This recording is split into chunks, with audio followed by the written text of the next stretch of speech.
पढ़े हैं half wave rectifier. आज पढ़ेंगे हम लोग full wave rectifier. Half wave rectifier में क्या देखे हम लोग?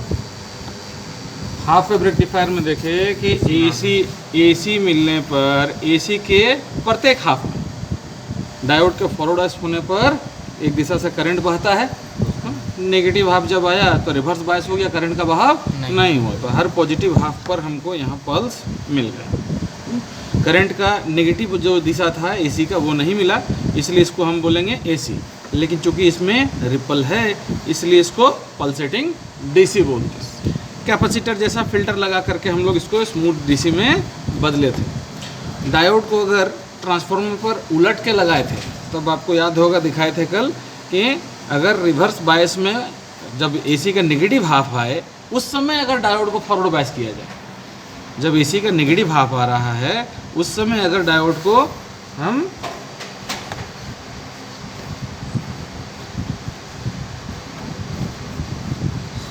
सभी लोग नहीं देखे थे कल, अगर डायोड को ऐसे लगा दें, अब की परिस्थिति में क्या होगा कि जब एसी का ये वाला पॉजिटिव हाफ आएगा, ये वाला भाग आया, तब यहाँ प्लस है यहाँ माइनस है, उस स्थिति में ये रिवर्स बायस हो जाएगा, करंट का बहाव नहीं होगा। जब एसी का ये वाला पार्ट आया, माइनस वाला पार्ट आया, तब यहाँ हो गया माइनस, यहाँ हो गया प्लस। अब कैथोड को माइनस, एनोड को प्लस मिला तो ये हो गया फॉरवर्ड बायस में, तब करंट का बहाव ऐसे होते हुए हो गया। और तब हमको पल्स कैसा दिखाई दिया था?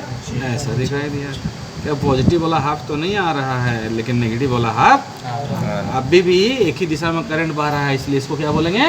डीसी ही बोलेंगे। लेकिन हाफ वेव में आउटपुट डीसी जो है वो लगाए गए एसी का आधा हो जाता है लगभग। आउटपुट में एसी का मात्रा अधिक होता है, आउटपुट में एफिशिएंसी कम होता है, इसलिए हाफ वेव रेक्टिफायर का इस्तेमाल लिमिटेड जगह पर होता है। इसका इस्तेमाल हाई फ्रिक्वेंसी एसी को डीसी में बदलने के लिए होता है, या बहुत कम करंट का हमको ज़रूरत है। जैसे फॉर एग्जांपल आपका साधारण वाला एलईडी बल्ब सब रहता है, लो कॉस्ट वाला एलईडी बल्ब सब आता है, उसमें अक्सर जो है एसी को कैपेसिटर से डाउन करके और एक डायोड लगा करके उसको रेक्टिफाई कर लिया जाता है। बढ़िया वाला बल्ब सब है जिसमें ब्राइटनेस ज़्यादा है, उसमें फुल वेव रेक्टिफिकेशन होता है। या हाई फ्रिक्वेंसी में रेक्टिफिकेशन करना है तब अक्सर हाफ वेव का इस्तेमाल किया जाता है। किसी ज़माने में लीड एसिड बैटरी चार्जर के लिए इसी सर्किट का इस्तेमाल होता था, हाफ वेव रेक्टिफायर का ही इस्तेमाल होता था। लेकिन चूंकि इसमें पावर कम है, एफिशिएंसी कम है, रिपल फैक्टर ज़्यादा है, इसलिए फुल वेव रेक्टिफायर का प्रयोग अधिक किया जाता है। फुल वेव रेक्टिफायर ऐसा सर्किट है जहाँ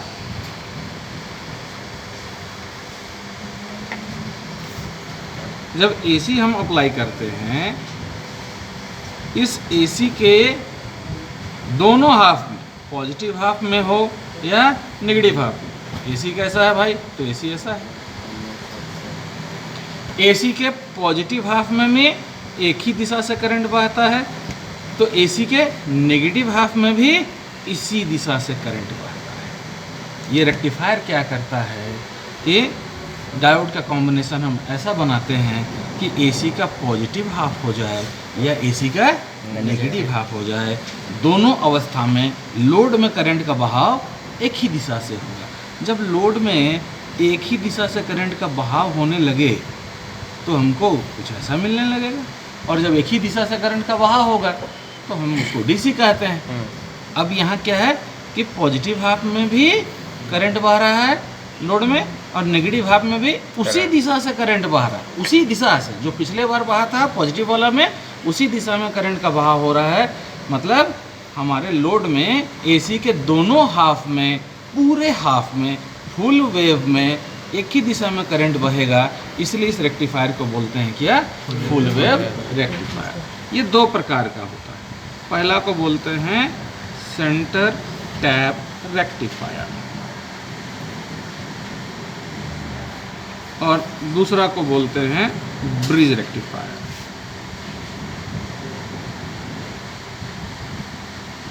सेंटर टैप ट्रांसफार्मर हम लोग पढ़े हैं।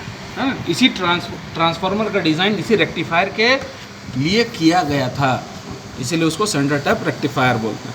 पहले हम लोग समझेंगे सेंटर टैप, और ये क्या है भाई, तो फुल वेव रेक्टिफायर है।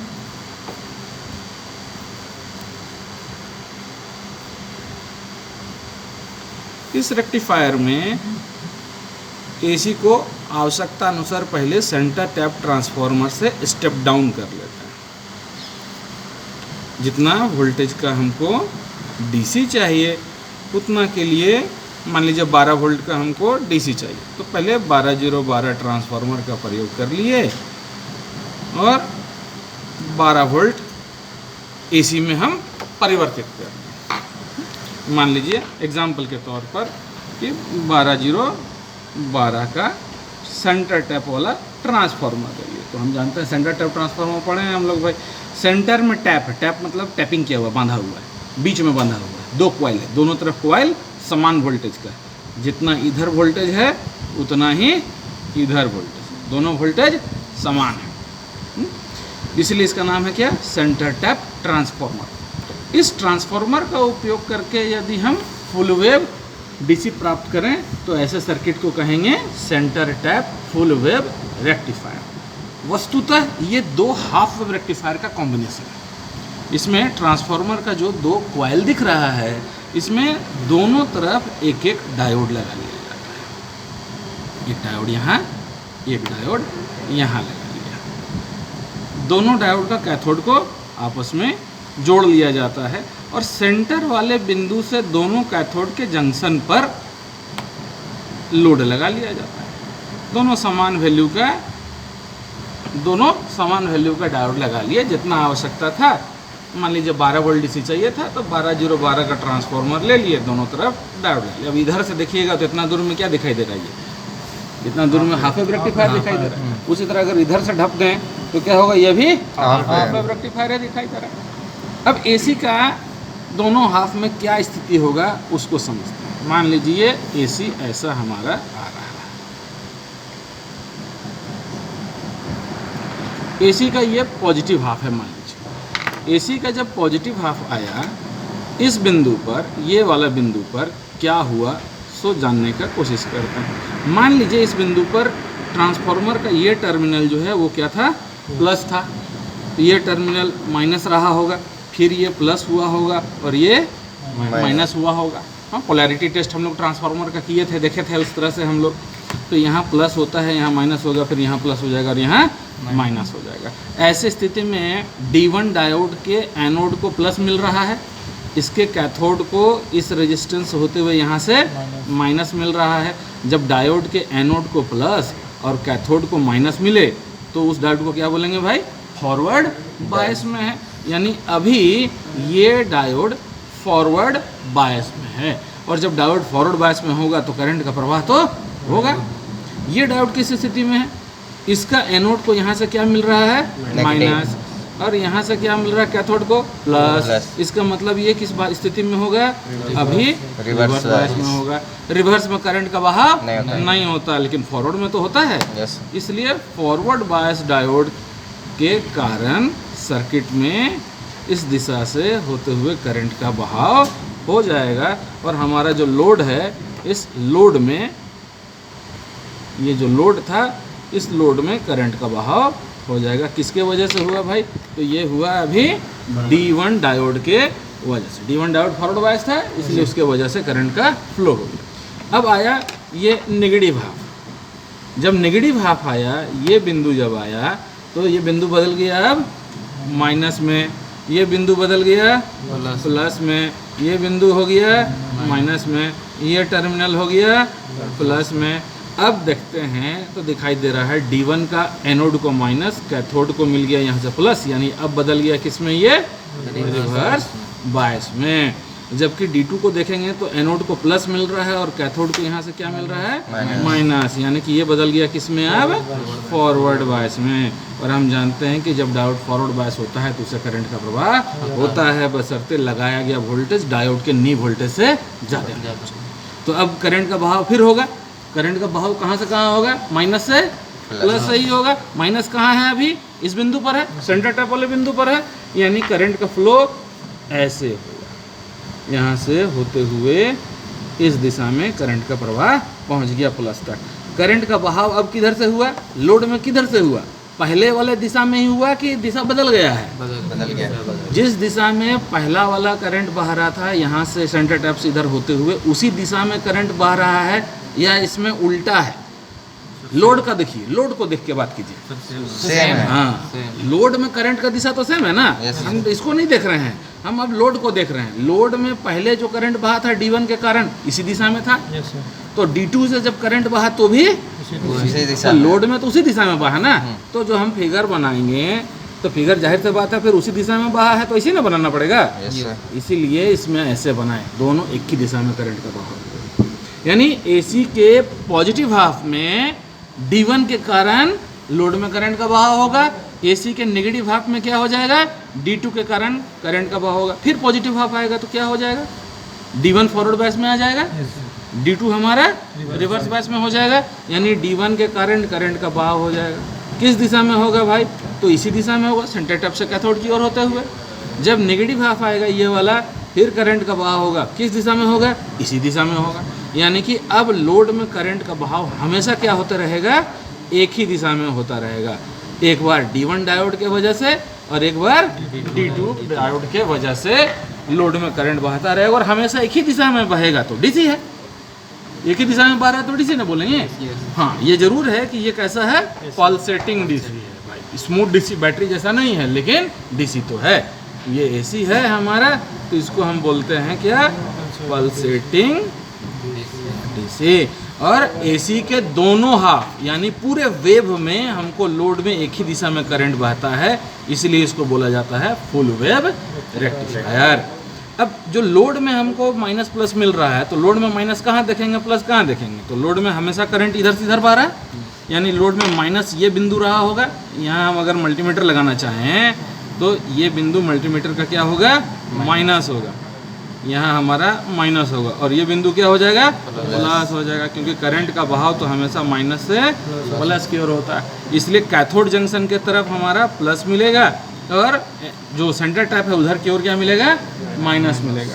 ये जो DC वोल्टेज प्राप्त होगा भी, DC जो प्राप्त हुआ यहाँ, ये दोनों हाफ में प्राप्त होने के कारण जो सेकेंडरी वोल्टेज है उसका लगभग दुगना हो जाता है। हाफ वेव में जितना था उससे लगभग दुगना हो जाता है। हाँ, लेकिन AC वोल्टेज कैसा वाला होना चाहिए?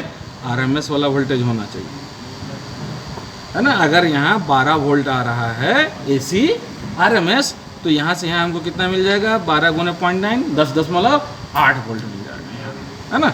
अब पल्सेटिंग को फिर हमको स्मूथ करना है तो क्या करना पड़ेगा? अगर इसको हमको स्मूथ DC में बदलना है तो क्या करना पड़ेगा? फिल्टर सर्किट लगाना पड़ेगा। फिल्टर सर्किट में इंडक्टर लगता है, कैपेसिटर लगता है, इंडक्टर कैपेसिटर लगता है, कैपेसिटर इंडक्टर कैपेसिटर, 4 तरह का सर्किट लगता है। कल आप लोग कैपेसिटर लगा के देखे हैं, है ना। तो हम लोग अब इसमें क्या है, बाकी जो गुण था कल हम लोग हाफ वेव में पढ़े थे कि DC वोल्टेज कितना होता था? AC इनपुट का आधा, लगभग 0.45। इसमें क्या हो रहा है? 0.9 हो जा रहा है। रिपल फ्रीक्वेंसी क्या हो रहा है? रिपल फ्रीक्वेंसी जो है उसमें AC के बराबर था, अभी क्या हो जाएगा? रिपल फ्रीक्वेंसी इसमें AC का 1 सेकंड में मान लीजिए 50 बार ऐसे से ऊपर नीचे हो रहा है, तो इसमें रिपल कितना बार हो रहा होगा? 50 बार से ज़्यादा हो रहा है, दुगना हो जा रहा है। यहाँ तो यहाँ से लेके यहाँ तक ना ये हो रहा है एक साइकिल, लेकिन यहाँ तो साइकिल यहीं ख़त्म हो गया फिर से। यानी कि अगर ये 50 बार हो रहा है ये हमारा AC, तो ये 100 बार, यानी रिपल फ्रीक्वेंसी जो होगा ये 2 गुने सप्लाई फ्रीक्वेंसी के बराबर होगा। उसी तरह कल हम लोग पढ़े थे रिपल फैक्टर। रिपल फैक्टर क्या था? आउटपुट में AC और आउटपुट में DC का अनुपात। हाफ वेव में रिपल फैक्टर 1.21 था, इसका रिपल फैक्टर बहुत कम होता है, ये होता है 0.482 के बराबर, यानी कि आउटपुट में DC का मात्रा ज़्यादा होता है, क्योंकि दूसरा वेव भी मिल रहा है ना। तो हमारा जो रिपल का फैक्टर है वो भी घट जाता है, एफिशिएंसी बढ़ जाता है, दुगना हो जाता है हाफ वेव से। एफिशिएंसी भी हाफ वेव का ठीक डबल है, क्योंकि 2 हाफ वेव यहाँ पर लग रहा है, तो ये 81.2% हो जाता है। ट्रांसफार्मर का यूटिलाइजेशन TUF कल बढ़े थे हम लोग, ये भी बढ़ जाता है। आउटपुट में DC पावर बटाए इनपुट में AC पावर जो है ये 0.697 के बराबर, यानी लगभग 70% पावर का इस्तेमाल लोड में हो जाता है। फिल्टर कर दें तो और बेटर हो जाता है। अगर फिल्टर कर दें तो ये रिपल जो फैक्टर है ना ये और कम हो जाएगा। ये ripple factor without filter capacitor पे। अब इसको हम लोग टेस्ट करके देखते हैं, है ना। क्या करेंगे भाई, तो एक ट्रांसफार्मर लेते हैं। इस ट्रांसफार्मर कैसा लिए भाई, सेंटर टैप ट्रांसफार्मर ले लिए। ये सेंटर टैप ट्रांसफार्मर है 12012, आपको उदाहरण के तौर पर दिख रहा है। कैसे कनेक्शन करने बोला गया है, सर्किट क्या बोला है भाई, कैसे जोड़ना है हमको, तो दो ठो एक तरह से हाफ वेव बनाना है, दो हाफ वेव का ज़रूरत है। डायोड का एक छोर पे ट्रांसफार्मर के किनारे से लगाइए, फिर डायोड दूसरा छोर जो है ट्रांसफार्मर का दूसरा छोर पे लगाइए। कैथोड दोनों को आपस में ज्वाइंट कर, ऐसे करके मान लीजिए लगा लिए। यहाँ कैथोड रिंग दिख रहा है, कैथोड रिंग देख लिए। कैथोड रिंग देख करके इसका कैथोड रिंग और इसका कैथोड रिंग दोनों को देख करके इसे जोड़ दिया। दोनों कैथोड जंक्शन एक साथ हो गया। अब ये ट्रांसफार्मर का जो हम लोग का जो पॉइंट है 12 या जो भी वोल्टेज है, सेंटर टैप का जो कॉमन पॉइंट है, किनारे वाला पॉइंट, वो कहाँ चला जाएगा, डायोड के एनोड पर।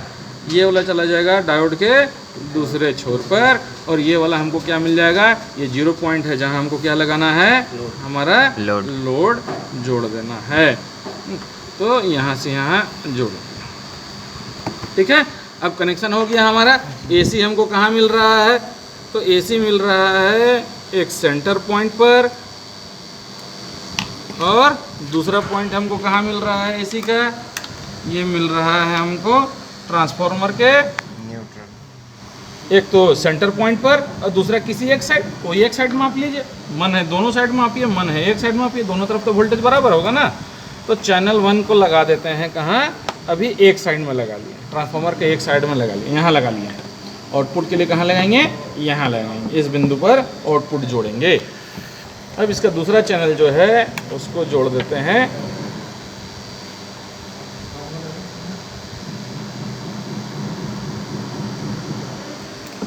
आउटपुट हमको कहाँ प्राप्त होगा, आउटपुट हमको प्राप्त होगा, एक तो जो सेंटर टैप है वहाँ माइनस मिलेगा, प्लस कहाँ मिलेगा, कैथोड जंक्शन की ओर मिलेगा। क्योंकि करंट का जब भी प्रवाह होगा कैसे होगा, तो सेंटर पॉइंट से होते हुए कैथोड से होते हुए ट्रांसफार्मर तक जाएगा, है ना। यहाँ से AC का एक हाफ में करंट का बहाव इस बिंदु से सेंटर पॉइंट से होते हुए, अगर ये डायोड फॉरवर्ड है तो ऐसे होते हुए चला जाएगा, यहाँ तक पहुँच जाएगा।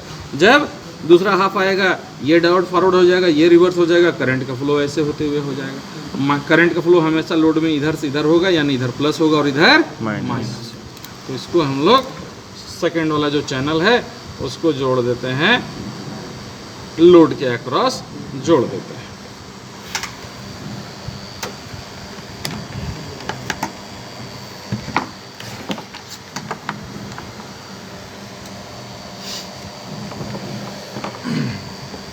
अब कल और आज वाले में क्या अंतर दिखाई दे रहा है आपको? सर कल हाफ था, AC तो आपको वैसे ही दिखाई दे रहा है। Yes sir. AC लगभग वही 20 वोल्ट है ना, क्योंकि जो 12 वोल्ट बोले तो ये 12 वोल्ट तो लगभग RMS है। यहाँ वोल्टेज कितना आ रहा है भाई, सेकेंडरी वोल्टेज कितना है, सेकेंडरी वोल्टेज नापते हैं तो ये है सेकेंडरी वोल्टेज। पहला सेकेंडरी में आ रहा है 14.6, दूसरा सेकेंडरी में कितना आ रहा है 14.3। थोड़ा सा अंतर है दोनों के वाइंडिंग के अंतर के कारण, है ना। 14.6 ये दोनों बराबर होना चाहिए, लेकिन थोड़ा सा अंदर है क्योंकि ट्रांसफार्मर का वाइंडिंग में कुछ टर्न का फर्क है। तो हमारा जो सेकेंडरी वोल्टेज आ रहा है वो कितना आ रहा है, ये RMS वोल्टेज जो है ये था हमारा 14.6 मान लीजिए। तो DC वोल्टेज कितना होना चाहिए, DC इज इक्वल टू होना चाहिए 14.6 गुने 0.9, है ना। अब 0.9 हो गया, कैलकुलेटर से कैलकुलेट करके बताइए हमको कितना होगा, तब DC माप के दिखाएंगे आपको। फटाक से गुना कीजिए, बताइए कितना होगा। 14.6 गुने 0.9 13.14। अब DC मापने से हमको 13 के आसपास आना चाहिए। माप के देखते हैं, कल तो आधा हो जा रहा था, आज क्या स्थिति है, आज बढ़ गया। 12.4 है। क्या है भाई? क्योंकि एक तरफ 14.6 है, एक तरफ 14.3 है, इसलिए यहाँ पर 13 कितना आना चाहिए था? 14, 12.4 आ रहा है। दोनों तरफ समान रहता तो वो बराबर आ जाता। ये हमारा हो गया कितना, वहाँ पे हम लोग 12.4 लगभग आ रहा है। अब इस समय क्या सेकेंडरी में वोल्टेज है उतना ही? 14.6, 14.4, ये दोनों का फर्क के कारण जो है हमारा थ्योरेटिकल डीसी के लगभग में आ रहा है। थ्योरेटिकल कितना आना चाहिए? 13.1 आ रहा है, हमारा प्रैक्टिकली 12.4। अब हमारा यहाँ देखें, अगर ग्राफ को हम लोग देखेंगे तो क्या ग्राफ दिखाई दे रहा है, क्या बता रहा है भाई? एसी का ये पॉजिटिव हाफ है, यहाँ तक पॉजिटिव हाफ हो गया। पॉजिटिव हाफ में भी हमको आउटपुट मिल रहा है। क्यों? क्योंकि पॉजिटिव हाफ में D1 डायोड फॉरवर्ड बायस हो गया है और D1 डायोड के कारण करंट का बहाव हो रहा है। अब एसी का जब नेगेटिव हाफ आया, ये वाला जो बिंदु आ गया, इस स्थिति में D1 तो हो गया रिवर्स, लेकिन D2 हो गया फॉरवर्ड, और करंट का दिशा जो है लोड में उसी दिशा में बह रहा है, इसलिए ग्राफ भी हमको क्या दिखाई दे रहा है? उसी दिशा में दिखाई दे रहा है। कल हाफ वेव में हमको ये पार्ट नहीं दिखाई दे रहा था। कैसा दिख रहा था हाफ वेव, याद है? ऐसा दिख रहा था। ये हाफ वेव हो गया। क्यों हाफ वेव हो गया? क्योंकि हम ट्रांसफार्मर का एक छोर खोल दिए तो दो हाफ वेव मिल के बना है एक तरह से, तो अब ये हाफ वेव हो गया। अब जैसे ही हम इसको जोड़ दे रहे हैं, दूसरा डायोड का इस्तेमाल कर ले रहे हैं, वैसे हमको फुल वेव दिखने लगा। तो ये हो गया हमारा, इसीलिए इसको बोल रहे हैं कि एसी के दोनों हाफ में यदि हमको लोड में एक ही दिशा में करंट बहे तो फुल वेव रेक्टिफिकेशन होगा, इसलिए फुल वेव रेक्टिफायर है। सेंटर टैप रेक्टिफायर इसलिए है कि ट्रांसफार्मर जो इस्तेमाल किया गया है वो सेंटर टैप ट्रांसफार्मर है। अब फिल्टर अगर कर दें तो क्या होगा? क्लीन स्मूथ डीसी, लगभग स्मूथ डीसी आ जाएगा। देखते हैं लगा के, आ गया है ना? जैसे ही हम कैपेसिटर का इस्तेमाल कर लिए, वैसे ही हमारा डीसी जो है वो कैसा हो गया? स्मूथ डीसी में हो गया। क्योंकि ये चार्जिंग क्या हो रहा है ना, कैपेसिटर लगाने पर क्या हो रहा है कि जैसे ही ये पॉजिटिव हाफ आता है तो इस बिंदु पर कैपेसिटर चार्ज हो जाता है, और जैसे ये घटने लगता है, ये घटने लगता है तो कैपेसिटर डिस्चार्ज होने लगता है, लोड को सप्लाई देने लगता है। लोड पर सप्लाई देते हैं, जैसे घटने लगता है कैपेसिटर, तब तक दूसरा हाफ आ जाता है, फिर चार्ज हो जाता है। इसलिए हर पॉजिटिव पर लगभग कैपेसिटर चार्ज हो जा रहा है और कैपेसिटर अपना चार्ज लोड को फिर प्रदान कर रहा है, इसलिए लगभग स्ट्रेट लाइन जैसा यानी स्मूथ डीसी दिखाई देने लगता है। लेकिन ये तब जब हमारा कैपेसिटर सही वैल्यू का, अगर लो वैल्यू का कैपेसिटर लगाएंगे, कल 100 माइक्रोफराड का लगाए थे तो आप देख रहे थे स्ट्रेट लाइन नहीं पूरा हो रहा था, थोड़ा सा कटा कटा आ रहा था। तो और कैपेसिटर लगाने पर वोल्टेज क्या होगा? बढ़ेगा घटेगा? कैपेसिटर के बिना कितना था? लगभग 12.4 था। कैपेसिटर लगा दिए हैं तो कितना हो जाएगा? पीक वोल्टेज मिलेगा, लगभग पिक पे चला जाएगा।